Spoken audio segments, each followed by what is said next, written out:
देखिए आज हमें जो पढ़ना है इसका नाम है चैप्टर नंबर 7, निर्धनता। निर्धनता भी कह सकते हो आप इसको, या आप इसको जो है गरीबी भी कह सकते हो। निर्धनता या गरीबी दोनों के दोनों जो है वो सेम ही चीजें होती हैं। तो सबसे पहला क्वेश्चन तो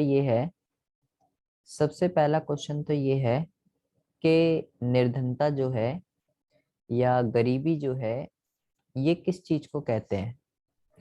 तो ये कह रहा है कि भाई इससे अभिप्राय, या शॉर्ट में अगर हम बात करें, आप ये कह सकते हो कि जीवन के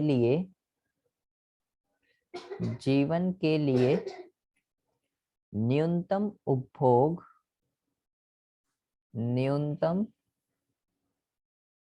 उपभोग न्यूनतम उपभोग आवश्यकताओं की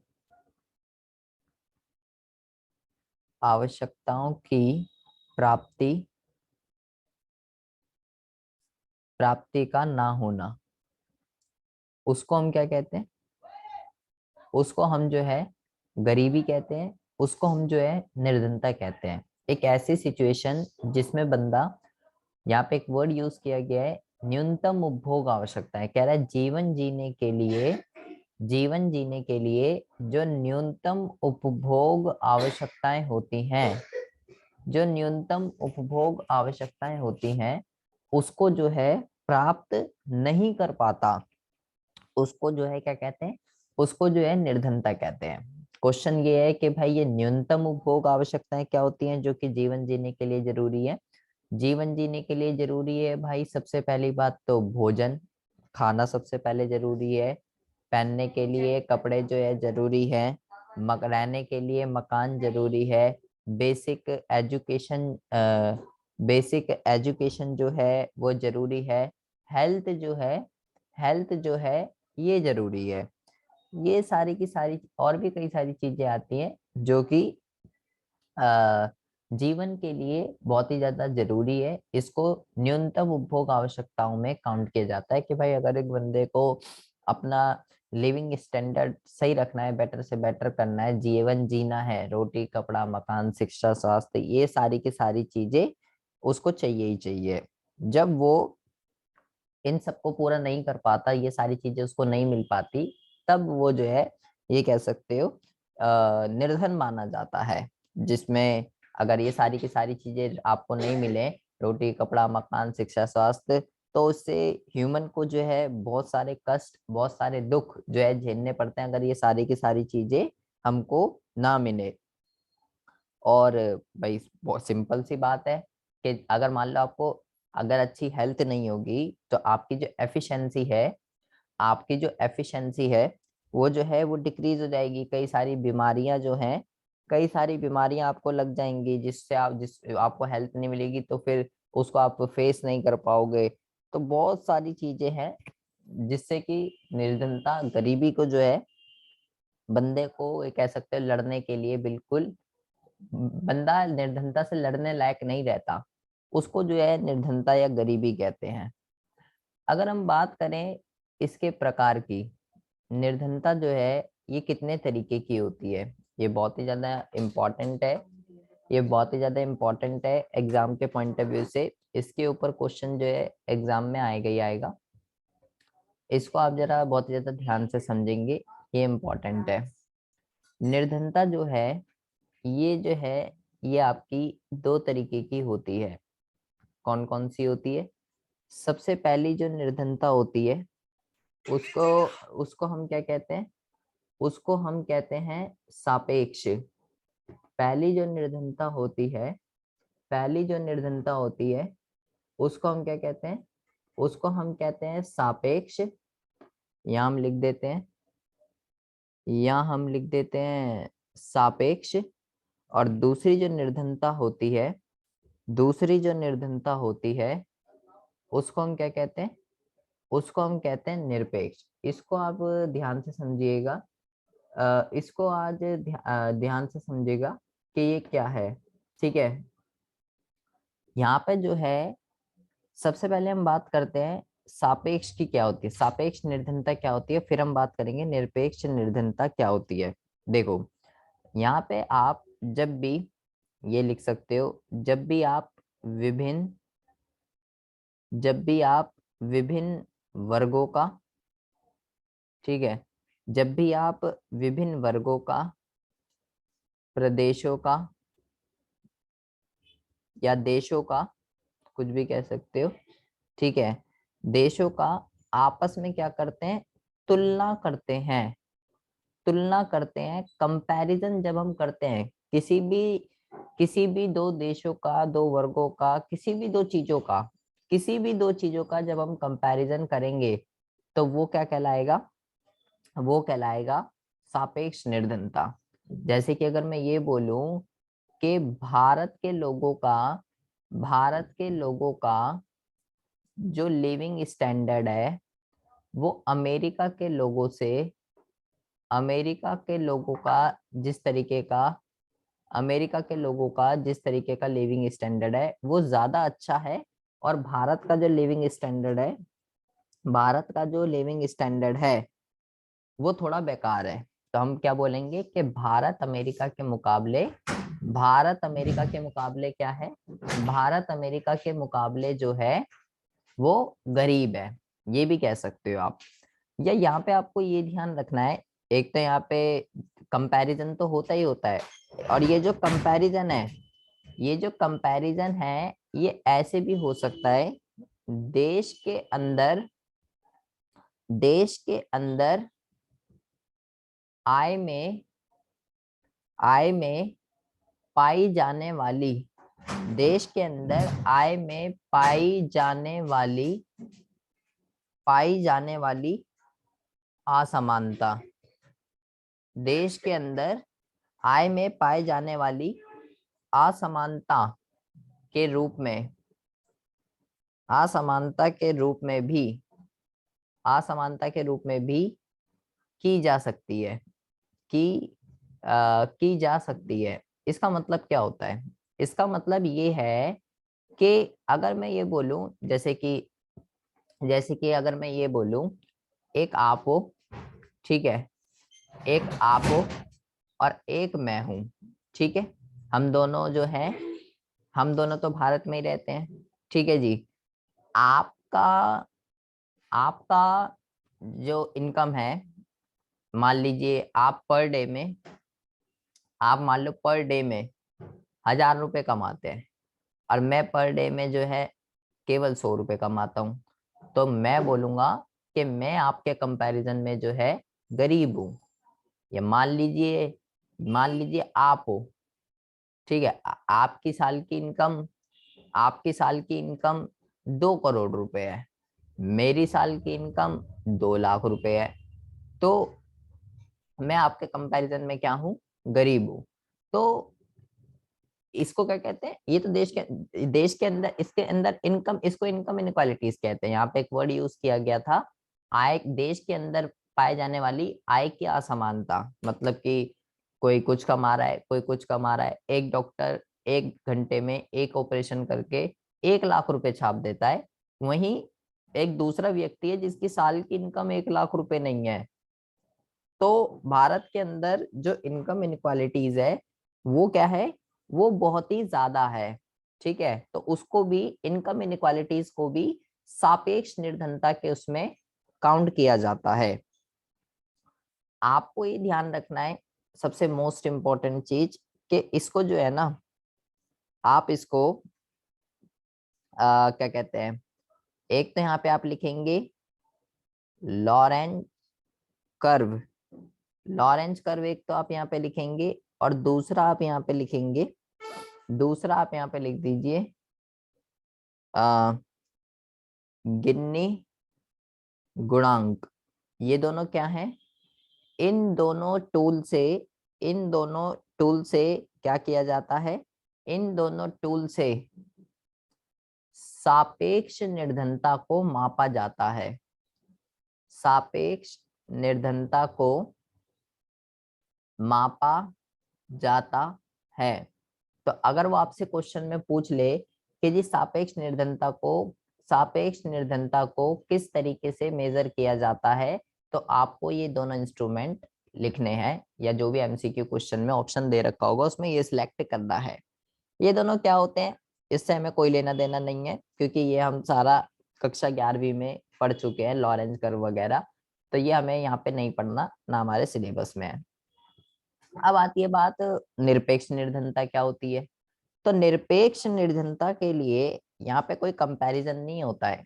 सबसे पहली बात तो यहाँ पे जो है किसी भी तरीके की कोई तुलना जो है यहाँ पे नहीं होती है।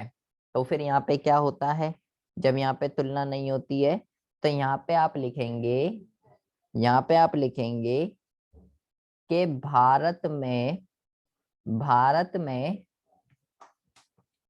निरपेक्ष निर्धनता, भारत में निरपेक्ष निर्धनता का अनुमान लगाने के लिए, अनुमान लगाने के लिए, भारत में निरपेक्ष निर्धनता का अनुमान लगाने के लिए निर्धनता रेखा का, निर्धनता रेखा का प्रयोग किया जाता है, किया जाता है। इसका मतलब क्या हुआ, इसका मतलब ये हुआ कि अगर आपको इस वाली पॉवर्टी के बारे में बात करनी है तो आपको इसका जो टूल है, जैसे यहाँ पे जो दो टूल मैंने आपको बताए थे, लॉरेंज कर्व और गिन्नी गुणांक, तो बिल्कुल तरीके से इसका जो कर्व है, इसका जो टूल है वो है निर्धनता रेखा। इसकी मदद से, इसकी मदद से क्या होता है, इसकी मदद से जो है निरपेक्ष निर्धनता को, इसकी मदद से जो है निरपेक्ष निर्धनता को मापा जाता है, मापा जाता है। हमें ये तो नहीं पढ़ना ये क्या होता है लॉरेंज कर्व या गिन्नी गुणांक, लेकिन हमको जो है ये जरूर पढ़ना है कि निर्धनता रेखा क्या होती है, क्योंकि जब तक यही नहीं पता चलेगा कि निर्धनता रेखा क्या है तब तक हमें निरपेक्ष निर्धनता जो है, निरपेक्ष निर्धनता जो है हमको समझ में नहीं आने वाली है। तो क्वेश्चन ये है कि भाई ये क्या होती है, इसको जो है हम निर्धनता रेखा जो है किसको कहेंगे। आप यहाँ पे ये लिख सकते हैं, यह एक, यह एक ऐसी रेखा है, ऐसी रेखा है जो लोगों को, जो लोगों को निर्धन और, निर्धन और गैर निर्धन में विभाजित करती है, विभाजित करती है। एक ऐसी लाइन जो आपको बताएगी कि लोग पुअर हैं या लोग नॉन पुअर हैं, उसको जो है पॉवर्टी लाइन कहते हैं। लाइक एक लाइन है, इससे नीचे अप्लाई करोगे तो आप गरीब माने जाओगे, इससे ऊपर आप अप्लाई करोगे तो आप जो है, आप जो है गैर निर्धन माने जाओगे या गरीब नहीं माने जाओगे। तो क्वेश्चन ये है, ठीक है जी, एक लाइन है, इससे नीचे लाई करोगे गरीब है, इससे ऊपर लाई करोगे अमीर है। तो ये लाइन जो है, ये लाइन किस बेस पे डिसाइड होगी, ये लाइन किस बेस पे डिसाइड होगी। तो इस टॉपिक का नाम है, इसको कहते हैं, इसको कहते हैं निर्धनता रेखा का निर्धारण। निर्धनता रेखा का जो निर्धारण है वो किस तरीके से, वो किस तरीके से जो है होता है। भाई हम कह रहे हैं भाई यह तो निरपेक्ष निर्धनता तो जो है पूरी की पूरी इस लाइन के ऊपर, पूरी की पूरी इस लाइन के ऊपर जो है डिपेंड करती है।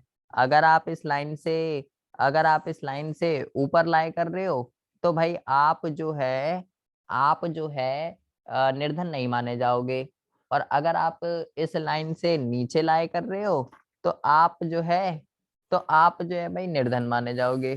तो निरपेक्ष निर्धनता के अंदर, निरपेक्ष निर्धनता के अंदर सारी की सारी जो इम्पोर्टेंस है वो इस लाइन की है। तो क्वेश्चन ये है कि ये जो लाइन है ये कैसे डिसाइड होगी, मतलब क्या है इसके अंदर, कैसे हम बोलेंगे, कैसे हम बोलेंगे कि हाँ जी ये बंदा जो है पुअर है और ये बंदा जो है, ये बंदा जो है ये पुअर नहीं है। इसमें सारी की सारी इंपॉर्टेंस इस लाइन की है। तो अब हम बात करते हैं इसका डिटर्मिनेशन किस तरीके से, इसका डिटर्मिनेशन किस तरीके से होता है। तो इसके डिटर्मिनेशन की अगर हम बात करें तो इसका डिटर्मिनेशन दो तरीके से, इसका डिटर्मिनेशन दो तरीके से होता है। कैसा? सबसे पहला कहते हैं कैलोरी के बेस पे, ठीक है, न्यूनतम कैलोरी के बेस पे, या दूसरा कहते हैं, दूसरा इसको कहते हैं कैलोरी का, कैलोरी का मौद्रिक मूल्य, ये भी इसको कहते हैं, ठीक है, इसके रूप में भी इसको कह सकते हैं। तो आप ये भी कह सकते हो, इसको कहते हैं उपभोग के रूप में, ठीक है, इसको उपभोग के रूप में कहते हैं, और इसको जो है, इसको जो है व्यय के रूप में भी कहते हैं, इसको उपभोग के रूप में, इसको व्यय के रूप में। अब ये क्या है, ये आपको ध्यान रखना है, ये डेटा बहुत ही ज्यादा इंपॉर्टेंट है कि अगर हम उपभोग के रूप में अगर हम बात करें तो इसका जो डिटर्मिनेशन है वो इस तरीके से होएगा है कि भाई अगर आप रहते हो शहरों के अंदर, अगर आप रहते हो शहरों के अंदर, तो आपको कम से कम, आपको कम से कम 2100 कैलोरी, आपको कम से कम 2100 कैलोरी प्रति व्यक्ति, प्रति व्यक्ति और प्रतिदिन, प्रति व्यक्ति और प्रतिदिन, इतनी कैलोरी अगर आप शहरों में रहते हो तो आपको चाहिए ही चाहिए, एक व्यक्ति को एक दिन में इतनी कैलोरी मिलनी चाहिए। अगर मिल रही है तो वो गरीब नहीं है, अगर नहीं मिल रही तो वो जो है, तो वो जो है गरीब माना जाएगा। और रही बात, रही बात अगर आप शहरों के अंदर ना रह के अगर आप ग्रामीण क्षेत्रों के अंदर रह रहे हो, ग्रामीण क्षेत्रों के अंदर अगर आप रह रहे हो तो यहाँ पे आपको जो है, यहाँ पे आपको जो है 2400 कैलोरी, 2400 कैलोरी प्रति व्यक्ति, प्रति व्यक्ति प्रतिदिन, इतनी कैलोरी आपको मिलनी चाहिए अगर आप ग्रामीण क्षेत्रों के अंदर रह रहे हो। अगर आपको मिल रही है तो आप गरीब नहीं हो, अगर आपको नहीं मिल रही तो आपको जो है गरीब माना जाएगा। ग्रामीण क्षेत्रों में कैलोरी क्यों ज्यादा है और शहरी क्षेत्रों में कैलोरी क्यों कम है? तो इसका सिंपल सा रीजन है कि ग्रामीण क्षेत्रों में बहुत ही मेहनत का काम होता है, ठीक है, कृषि वगैरह कोई ले लीजिए, शहरों में इतनी मेहनत का काम जो है नहीं होता है। ग्रामीण लोगों के लोगों को ज्यादा कैलोरी की नीड पड़ती है एज कंपैरिजन टू शहरी क्षेत्रों के लिए। ये है उपभोग के पैटर्न पे। यहीं पे अगर हम बात करें, यहीं पे अगर हम बात करें क्या कहते हैं व्यय के, उसमें खर्चे के रूप में, तो यहाँ पे जो है इसमें भी दो जगह क्लासिफाई किया गया है, शहरों के कंपैरिजन में और ग्रामीण क्षेत्रों के कंपैरिजन में। ये कहते हैं अगर आप शहरों की बात करें, अगर आप शहरों की बात करें तो 1000 रुपये, 1000 रुपये प्रति व्यक्ति, 1000 रुपये प्रति व्यक्ति, और ये क्या है, ये जो है मासिक है, मासिक मतलब महीने के, एक दिन के नहीं है ये। एक व्यक्ति एक महीने में अगर 1000 रुपये खर्च नहीं करता, और यहाँ पे जो है, यहाँ पे जो है 816 रुपये प्रति व्यक्ति, प्रति व्यक्ति, और ये भी क्या है, ये भी जो है मासिक है, महीने के, अगर खर्च नहीं करता तो वो जो है, वो जो है क्या माना जाएगा, वो जो है गरीब माना जाएगा अगर इससे कम खर्च करता है। तो यहाँ पे जो है आपको क्या ध्यान रखना है, यहाँ पे जो है आपको ये ध्यान रखना है, जैसे ये जो है, ये सब कौन डिसाइड करता है कि ये कैलोरी, ये वो फलाना ये वो, तो इसके लिए कई, जैसे स्वतंत्रता प्राप्ति से पहले भी और स्वतंत्रता प्राप्ति के बाद भी, स्वतंत्रता प्राप्ति से पहले भी और स्वतंत्रता प्राप्ति के बाद भी, स्वतंत्रता पहले से पहले भी कई सारी ऑर्गेनाइजेशन, कई सारे इकोनॉमिस्ट इसके अंदर लगे रहे, और स्वतंत्रता प्राप्ति के बाद भी कई सारी इकोनॉमिस्ट जो है इसके अंदर लगे ही रहते हैं अलग अलग टाइम पे। पहले स्वतंत्रता प्राप्ति से पहले कुछ और थी, स्वतंत्रता प्राप्ति के बाद कुछ और आई। फिलहाल आपको ये ध्यान रखना है, ये किसने डिसाइड करी है, ये ठीक है, ये किसने डिसाइड करी है कि 1000 रुपए और ये। तो इसका जो नाम है, सिर्फ नाम याद रखना है, इसका नाम है तेंदुलकर समिति। ऐसी कई सारी समितियां हैं, ऐसी कई सारी समितियां हैं, ठीक है। मोस्टली 4 समितियां जो है ये बहुत ही ज्यादा इंपॉर्टेंट है एग्जाम के पॉइंट ऑफ व्यू से, ठीक है। उन चारों के रिगार्डिंग हमको पढ़ना है। तो ये तेंदुलकर समिति क्या होती है, कब ये स्टैब्लिश हुई और इसका क्या काम है, कैसे ये डिटर्मिनेशन करती है, ये सब अभी जब हम पहले पूरा पढ़ लेंगे, उसके बाद जब अब इसके एमसीक्यू के रिगार्डिंग बात करेंगे वहां पे जो है सारा का सारा हम कवर करेंगे। तो ये जो है इस समिति के बारे में तो आपको पढ़ ही लेना है अच्छे से, बाकी और भी 2-3 है उसके बारे में मैं आपको बताऊंगा। उसका सिर्फ क्या नाम है और कब स्टैब्लिश हुई थी, सिर्फ डेट आपको जो है ध्यान रखनी है। तो ये डिटर्मिनेशन अलग अलग ऑर्गेनाइजेशंस करती हैं कि हमारे बिहाफ पे जी ऐसा होना चाहिए, हमारे बिहाफ पे ऐसा होना चाहिए, ऐसे लोगों को ऐसे पॉवर्टी लाइन का डिटर्मिनेशन होना चाहिए। अच्छा जी, अगर हम बात करते हैं निर्धनता की श्रेणियों के रिगार्डिंग, अगर हम निर्धनता की श्रेणियों के रिगार्डिंग अगर हम बात करते हैं, तो निर्धनता जो है ये भी 1 नंबर का क्वेश्चन इसके ऊपर आएगा ही आएगा। डिटर्मिनेशन भी ध्यान रखना है और ये भी ध्यान रखना है। अगर हम निर्धनता की श्रेणी के ऊपर अगर हम बात करें, तो निर्धनता जो है उसको 3 जगह जो है क्लासिफाई किया जाता है। सबसे पहला जो होता है इसको कहते हैं चिरकालिक निर्धन। इसका मतलब क्या होता है चिरकालिक निर्धन? आप लिखेंगे वह जो सदैव निर्धन रहते हैं या गरीब रहते हैं, वह जो सदैव निर्धन रहते हैं या गरीब रहते हैं उसको जो है चिरकालिक निर्धन कहते हैं। दूसरे जो होते हैं वो होते हैं अल्पकालिक निर्धन। अल्पकालिक निर्धन जो है वो कौन से होते हैं? अल्पकालिक निर्धन आप बोलेंगे वह जो कभी निर्धन या कभी गैर निर्धन की श्रेणी में आते हैं। मतलब कभी गरीब है कभी गरीब नहीं है, इसको आप ऐसे भी कह सकते हो। ये क्या है? ये निर्धनता रेखा है, ठीक है, ये निर्धनता रेखा है। कभी निर्धनता रेखा से नीचे तो गरीब माने जाएंगे और कभी निर्धनता रेखा से ऊपर, तो उसको हम क्या कहते हैं? उसको हम कहते हैं अल्पकालिक निर्धन। ऐसे भी क्वेश्चन में लिखा हुआ आ सकता है कि वह व्यक्ति जो कभी निर्धनता रेखा से ऊपर या कभी निर्धनता रेखा से नीचे लाया करता है उसको क्या कहते हैं? तो ऑप्शन में दे देगा चिरकालिक, अल्पकालिक और एक और होता है तीसरा, इसको कहते हैं गैर निर्धन।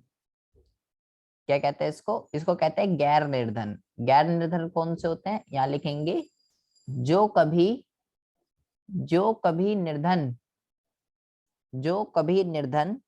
नहीं होते हैं, जो कभी निर्धन नहीं होते हैं उसको हम क्या कहते हैं?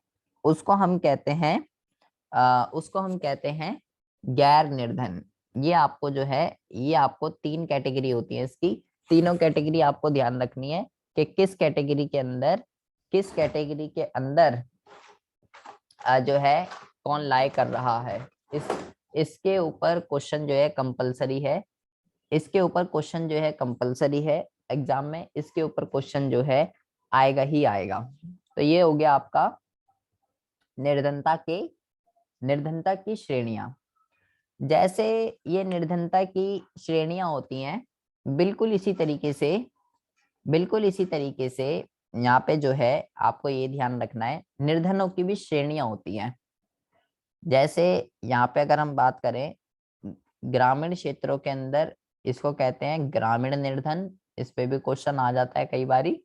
और दूसरे जो होते हैं, एक तो होते हैं ग्रामीण निर्धन, और दूसरे जो होते हैं इसको कहते हैं शहरी निर्धन। ग्रामीण निर्धन के अंदर कौन कौन आता है ये आपको ध्यान रखना है। ग्रामीण निर्धन के अंदर सबसे पहला जो आता है वो आता है भूमिहीन कृषि श्रमिक। मतलब कि एक ऐसा बंदा जिसके पास अपनी खुद की जमीन नहीं है, उसको कहते हैं भूमिहीन। ठीक है, जिसके पास अपनी खुद की जमीन नहीं है। और इसके अंदर कौन कौन बंदे आते हैं, और इसके अंदर जो बंदे आते हैं उसको कहते हैं छोटे भूमिधारी। छोटे भूमिधारी, और मतलब जिनके पास बहुत ही छोटी जमीन है, ज्यादा जमीन नहीं है। ठीक है। और तीसरी कैटेगरी के अंदर इसके अंदर आते हैं काश्तकार। अगर शहरों की अगर हम बात करें, शहरों के अंदर जो है सिर्फ नाम याद रखना है और इसका ऐसा कुछ नहीं है। आप यहाँ पे लिखेंगे शहरों के अंदर, यहाँ पे आप लिखेंगे सबसे पहले कौन आते हैं, तो आप लिखेंगे जैसे कि आपको ये पता है लोग क्या करते हैं ग्रामीण क्षेत्रों से शहरी क्षेत्रों की तरफ, ग्रामीण क्षेत्रों से शहरी क्षेत्रों की तरफ प्रस्थान करते हैं। ठीक है, किसके लिए, काम धंधा मिल जाए, जॉब मिल जाए। तो वो सारे के सारे बंदे जो कि ग्रामीण क्षेत्रों से शहरी क्षेत्रों की तरफ पलायन करते हैं या प्रस्थान करते हैं,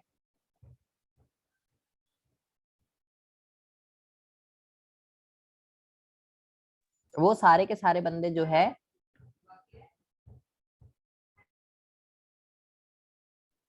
वो सारे के सारे बंदे जो है इस कैटेगरी के अंदर जो है काउंट किए जाते हैं। एक मिनट रुकिए जरा।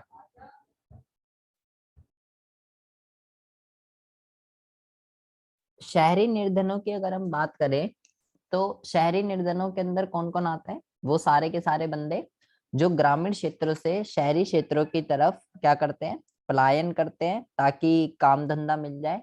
ये वाले बंदे जो हैं इसके अंदर, अगर जैसे क्वेश्चन आ जाए कि वह सभी बंदे जो ग्रामीण क्षेत्रों से शहरी क्षेत्रों की तरफ प्रस्थान करते हैं उसको किस में काउंट करोगे, ग्रामीण निर्धन में, शहरी निर्धन में, दोनों में, या इनमें से कोई नहीं। कुछ भी क्वेश्चन जो है वो बना सकता है। और जितने भी कारखानों के अंदर, जितने भी कारखानों के अनियमित श्रमिक, जितने भी कारखानों के अंदर अनियमित अनियमित श्रमिक जो हैं वो भी किसके अंदर काउंट किए जाएंगे, शहरी निर्धन के अंदर। अनियमित श्रमिक का मतलब क्या होता है, मतलब कि जो जो जो, जो फिक्स नहीं है, जिनको कभी भी काम धंधे से हटाया जा सकता है। एक होते हैं नियमित, मतलब जो फिक्स है, एक होते हैं अनियमित जो फिक्स नहीं है, कभी भी जो है जॉब जो है वो हट सकती है उनकी। और लास्ट आप यहाँ पे लिखेंगे, यहाँ पे आप लिख लीजिए स्वनियोजित स्वनियोजित स्वनियोजित फेरी वाले।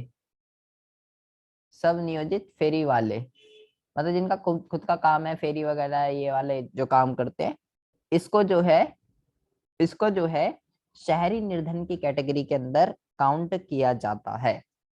ये बहुत ही इंपॉर्टेंट है एग्जाम के पॉइंट ऑफ व्यू से।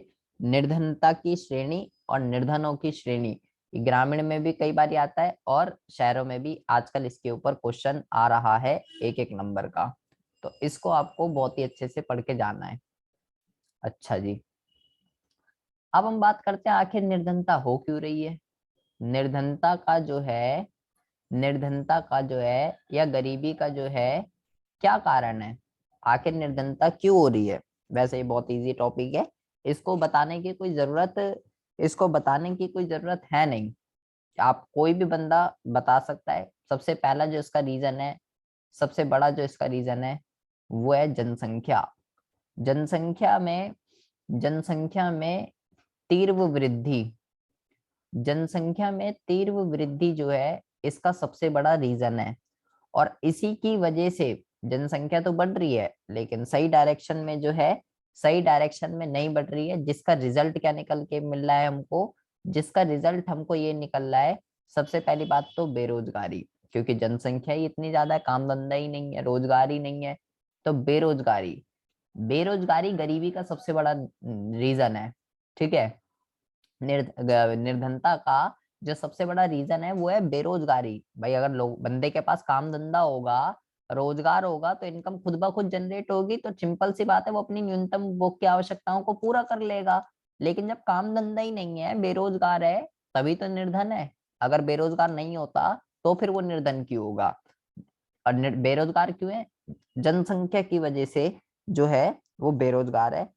दूसरा, विकास की कम दर है, इसी की वजह से विकास की कम दर, जनसंख्या ही इतनी हो चुकी है कि भाई जीडीपी बढ़ भी रही है, लेकिन उसका कोई फायदा देखने के लिए नहीं मिल रहा, क्योंकि जनसंख्या की जो दर है वो जीडीपी की दर से वो बहुत ही ज्यादा है।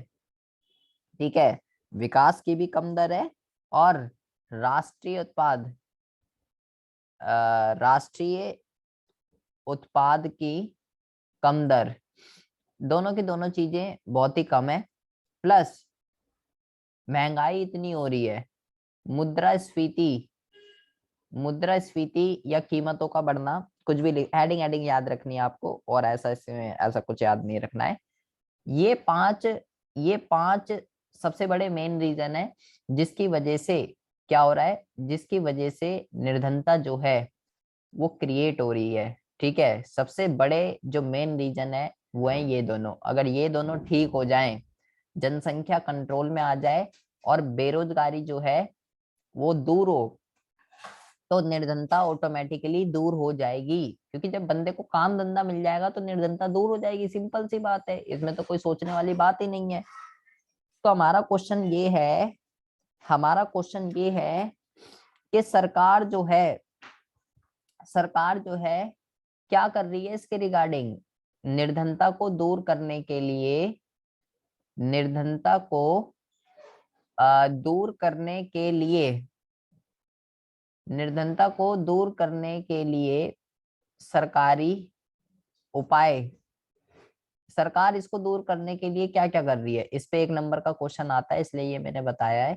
ठीक है, कि इसमें ऐसे आ जाता है, इसमें से कौन सा निर्धनता का कारण है, तो ये कारण आपको ध्यान रखने हैं सारे के सारे। ठीक है, इस हेडिंग हेडिंग ध्यान रखनी है, क्योंकि सब्जेक्टिव तो आना नहीं है, ऑब्जेक्टिव आना, तो 1 नंबर का क्वेश्चन इस पे आ रहा है बहुत बारी, कि इसमें से कौन सा निर्धनता का रीजन है या निर्धनता का रीजन नहीं है, कुछ भी क्वेश्चन आ जाता है।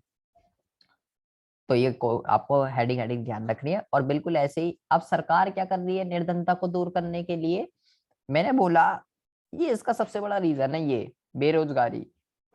अगर लोगों को काम धंधा अगर मिल जाए, अगर लोगों को काम धंधा अगर मिल जाए, तो निर्धनता खुद ब खुद दूर हो जाएगी। तो सरकार कई सारे प्रोग्राम बनाती है, सरकार कई सारे कार्यक्रम बनाती है, जिससे लोगों को काम धंधा मिल सके, इनकम जनरेट हो सके, और वो अपना लिविंग स्टैंडर्ड जो है वो बेटर से बेटर कर सके।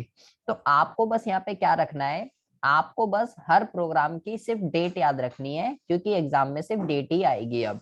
जैसे कि कई सारे प्रोग्राम है, शॉर्ट में आपको ध्यान रखने हैं। जैसे पहला जो प्रोग्राम है इसको कहते हैं SGSY, मतलब कि स्वर्ण जयंती ग्रामीण स्वरोजगार कार्यक्रम।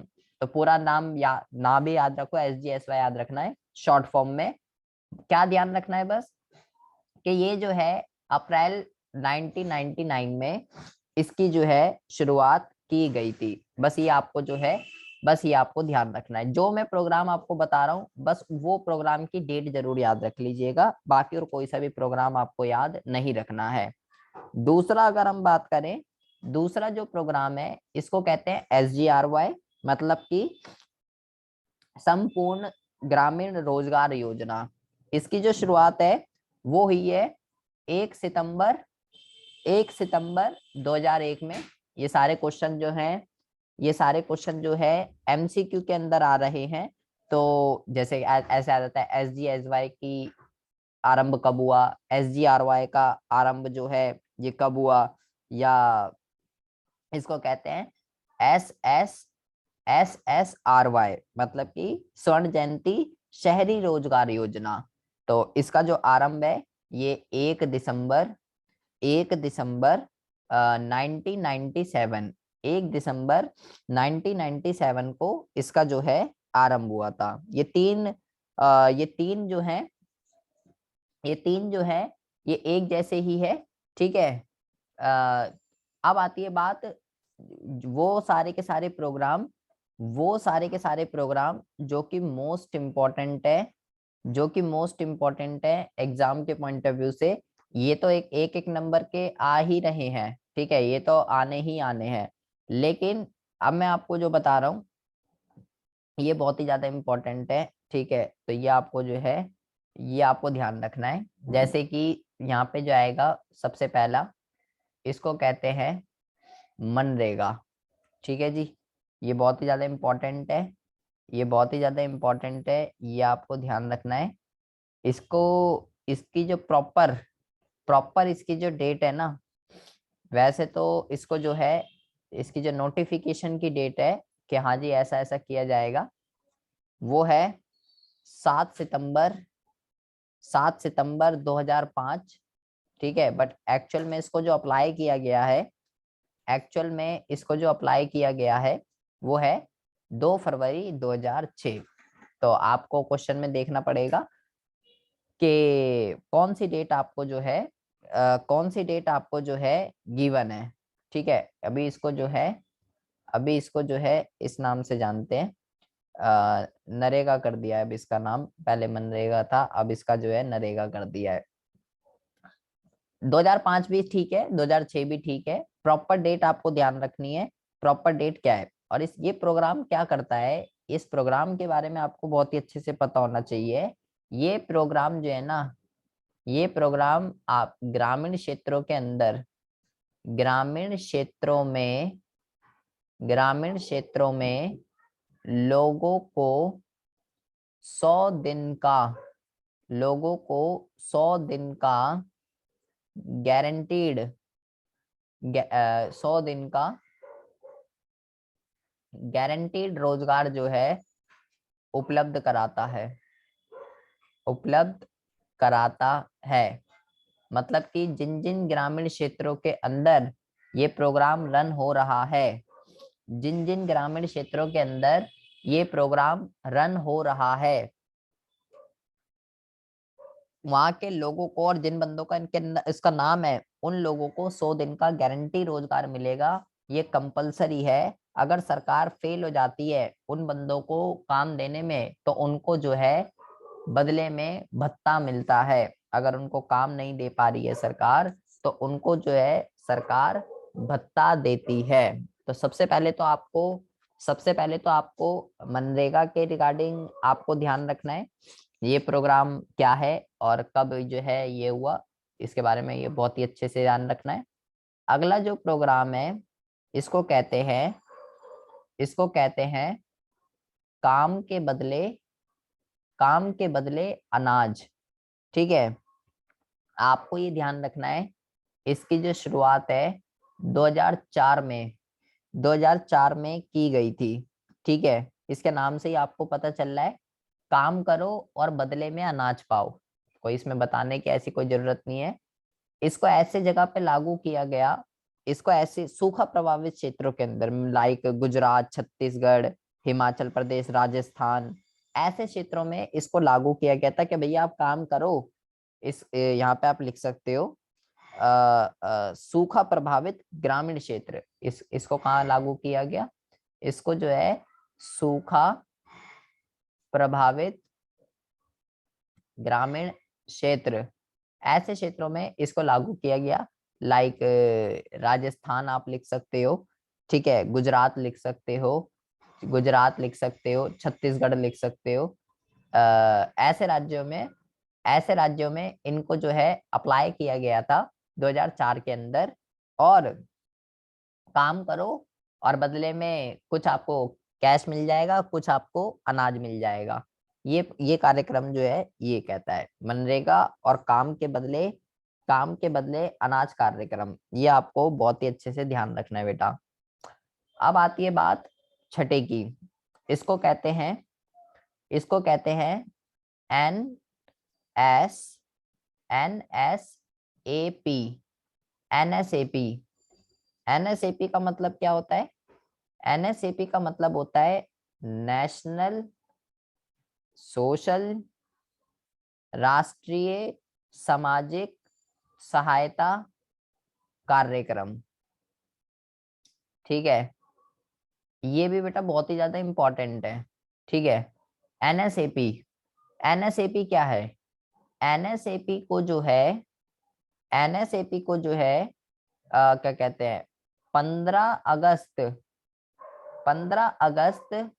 1995, इस डेट को जो है 15 अगस्त 1995, इस डेट को जो है इसको लॉन्च किया गया था। और इसके अंदर क्या होता है, जितनी भी तरीके की पेंशन होती है ना, पेंशन जो सरकार पेंशन देती है, जैसे सीनियर सिटीजन को देती है, ठीक है, जो जो 60 साल के ऊपर के होते हैं, प्लस विधवाओं को भी जो है सरकार पेंशन देती है, जिनके हस्बैंड चले गए, या क्या कहते हैं जो अपाहिज वगैरह कह सकते हो, ठीक है, या क्या कहते हैं जो अकेले होते हैं। जितनी भी तरीके की पेंशन होती है वो सब इस कैटेगरी के अंदर आती है। वृद्धावस्था पेंशन, पारिवारिक हितकारी योजना और विडो पेंशन, सब इसके अंदर आएंगे। फैमिली पेंशन, ठीक है, वो एनएसएपी प्रोग्राम के अंदर आती है। ये आपको ध्यान रखना है, ये भी बहुत इंपॉर्टेंट प्रोग्राम है और इसके ऊपर क्वेश्चन एग्जाम में आता ही आता है। और लास्ट जो होती है, एक ये आपको ध्यान रखनी है, इसको कहते हैं अन्नपूर्णा। अन्नपूर्णा योजना। ये जो है अप्रैल 2000 में इसको अप्लाई किया गया है। अप्रैल 2000 में। ये क्या है?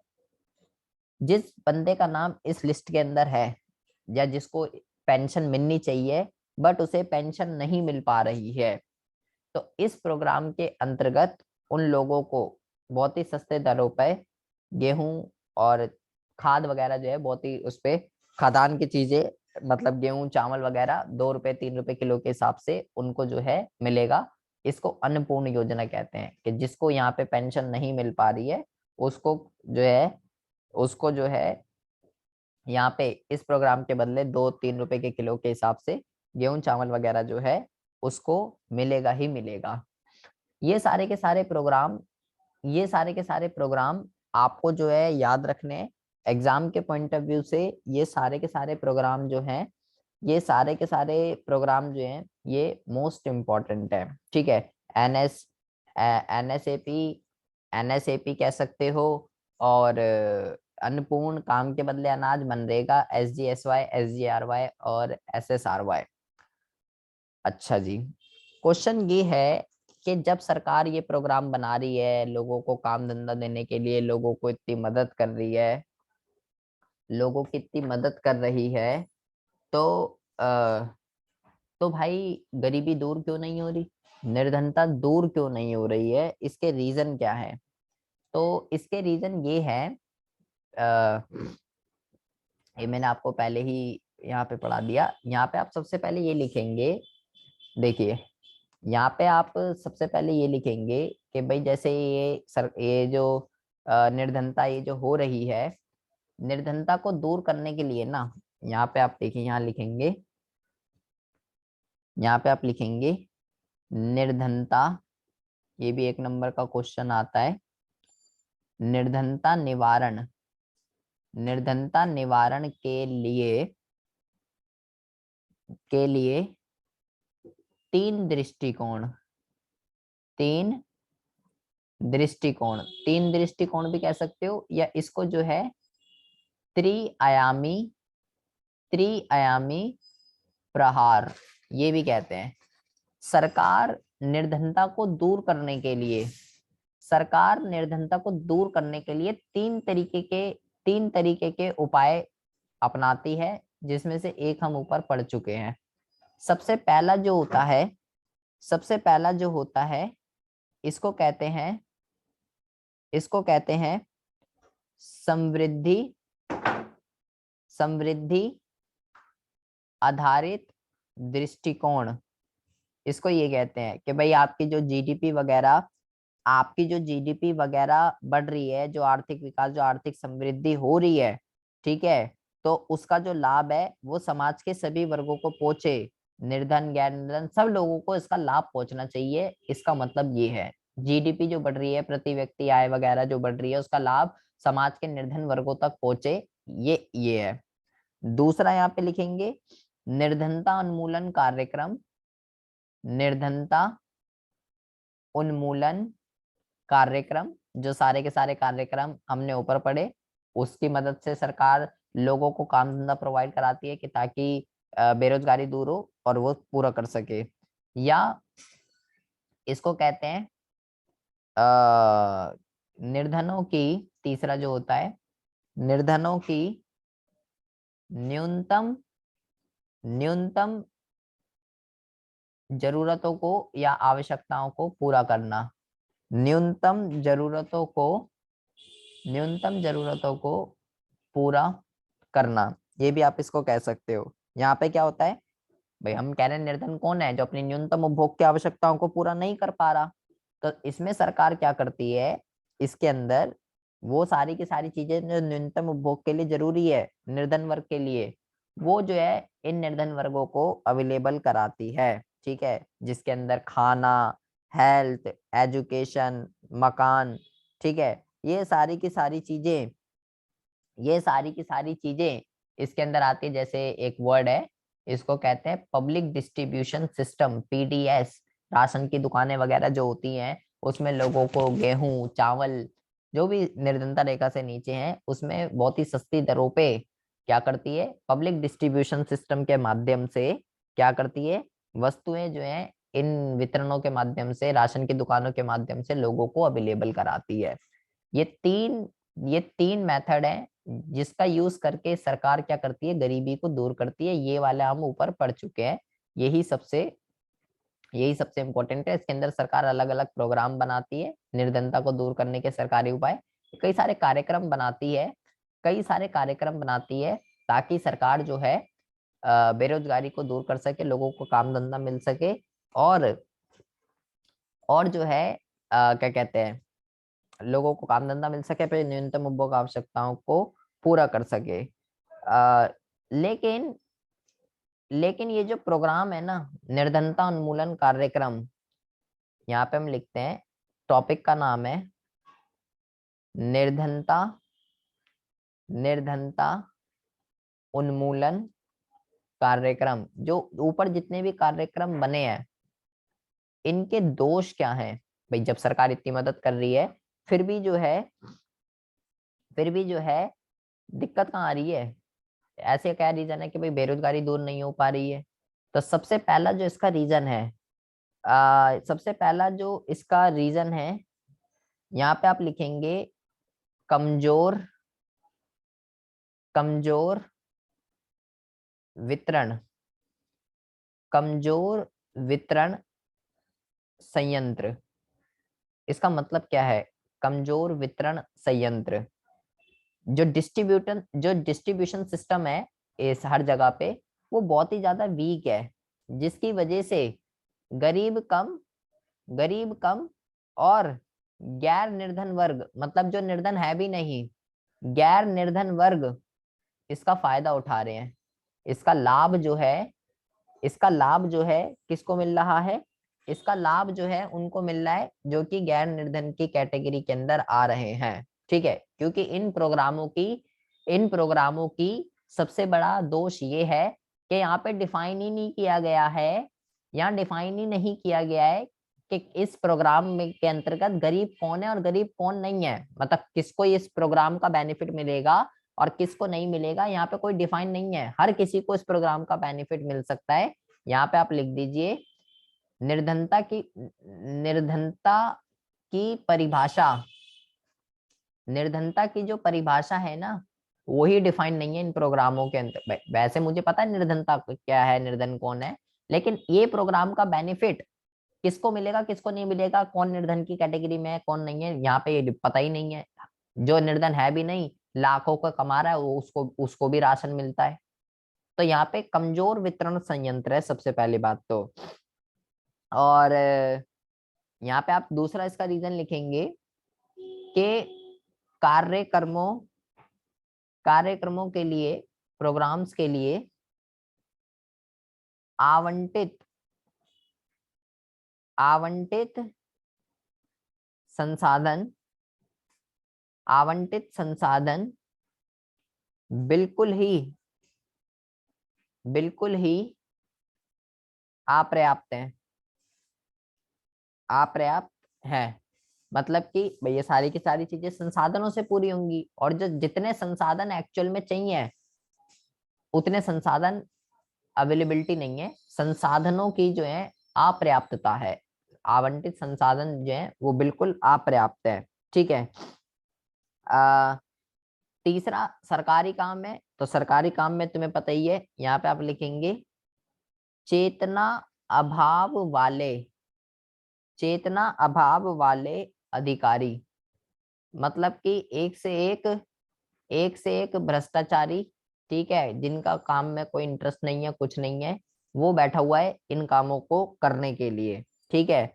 और अब ऐसे जैसे लोग बैठे रहेंगे तो रिजल्ट में क्या मिलेगा, रिजल्ट में मिलेगा जो संसाधन है, संसाधनों का संसाधनों का दुरुपयोग होगा। एक तो संसाधन सीमित है, और प्लस ऐसे ऐसे जब बंदे बैठे हुए हैं इन प्रोग्रामों को चलाने के लिए, तो भैया जितने संसाधन है उन संसाधनों का भी जो है उन संसाधनों का भी जो है दुरुपयोग होगा। ये रीजन है जिसकी वजह से ये प्रोग्राम जो है, ये प्रोग्राम फेल हो रहे हैं, लोगों को काम धंधा नहीं मिल पा रहा है, एक्चुअल में जिनको इसकी फैसिलिटी मिलनी चाहिए उन लोगों को नहीं मिल रही है, और जिनको नहीं भी मिलनी चाहिए वो इसके जिंदगी के मजे ले रहे हैं। तो ये सारी की सारी चीजें आपको ध्यान रखनी है एग्जाम के पॉइंट ऑफ व्यू से। ये सारी की सारी चीजें जो है मोस्ट इम्पोर्टेंट है। मैं दो तीन चीजें आपको और बता रहा हूँ जो कि आपको ध्यान रखनी है। ठीक है। इनका जो नाम है,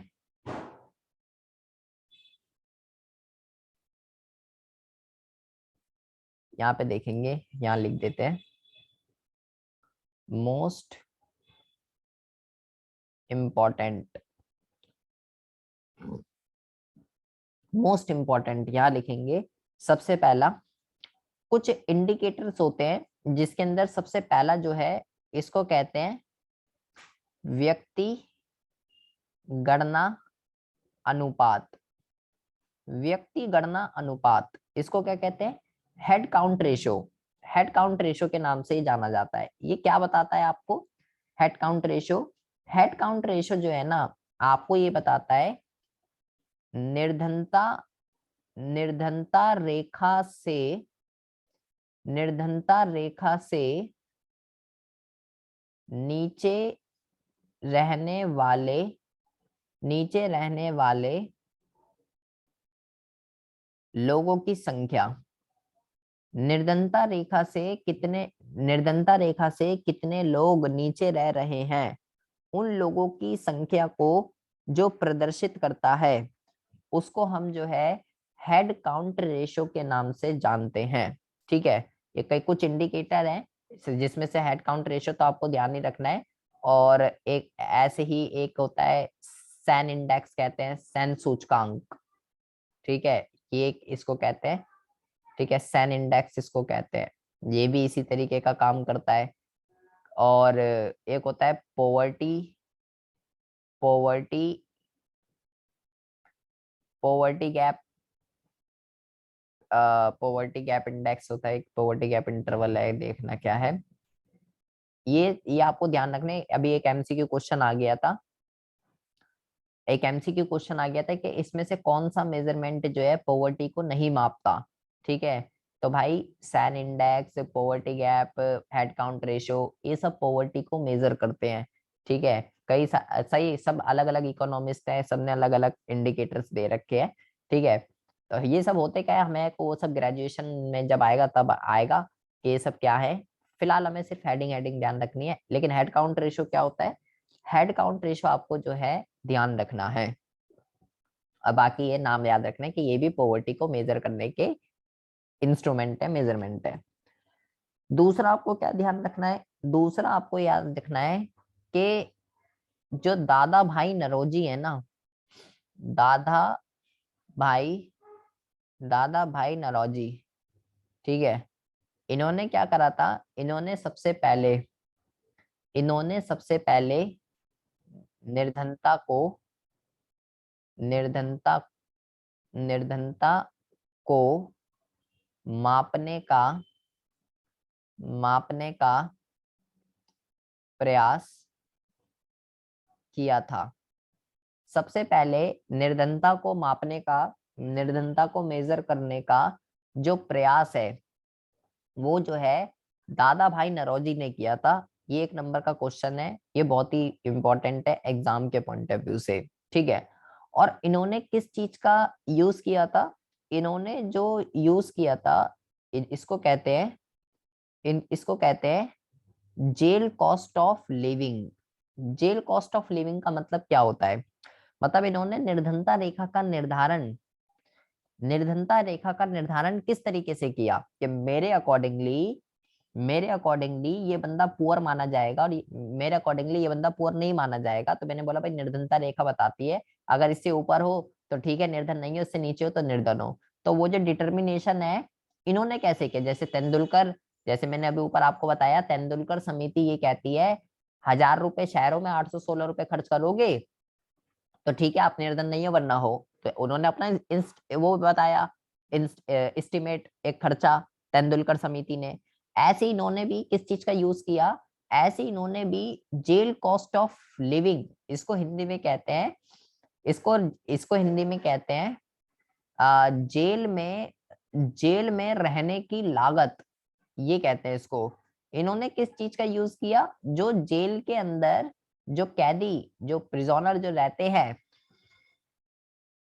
उसका इन्होंने यूज किया कि भाई मान लीजिए उस बंदे को रहने के लिए, जिंदा रहने के लिए कितनी मिनिमम रिक्वायरमेंट की नीड होगी, इन्होंने इस चीज का यूज किया था जेल कॉस्ट ऑफ लिविंग का। सब्जेक्टिव तो आना नहीं है तो इतना तो छोड़ दीजिए, बस आपको ये ध्यान रखना है दादा भाई नरौजी ने जेल कॉस्ट ऑफ लिविंग का यूज किया था। और ये पहले इकोनॉमिस्ट हैं जिन्होंने निर्धनता को मापने का